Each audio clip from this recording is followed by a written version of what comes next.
কাকে? অনেকদিন ধরে রূপাকে দেখছি না, কিন্তু ও তো তোর সাথে 5 দিন আগে ট্রিপে গেছিল। হ্যাঁ হ্যাঁ, আরে আমিও না সত্যি, আরে এই তো সবে এলাম দার্জিলিং থেকে। কিন্তু ও তো মন্দারমণি বলছিল। হ্যাঁ গেছিলাম তো, ওইখান থেকে আবার আমাদের প্ল্যান হলো, আমরা আবার দার্জিলিং চলে গেলাম। ও তা ও এখন আসেনি কেন? জিজ্ঞাসা করে বলতে হবে। কি?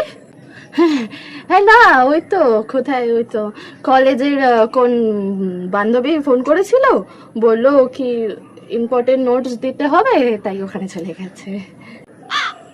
আচ্ছা আচ্ছা, আচ্ছা কাকি, আমি তাহলে বাড়িতে গেলাম। এই রিয়া, এখন একটু মায়ের খেয়াল রাখিস, এই সময়টা তো খুব সাবধানে চলতে হয়। মানে? আরে তোদের বাড়ি তো নতুন সদস্য আসবে, তোর ভাই বা বোন হয়ে।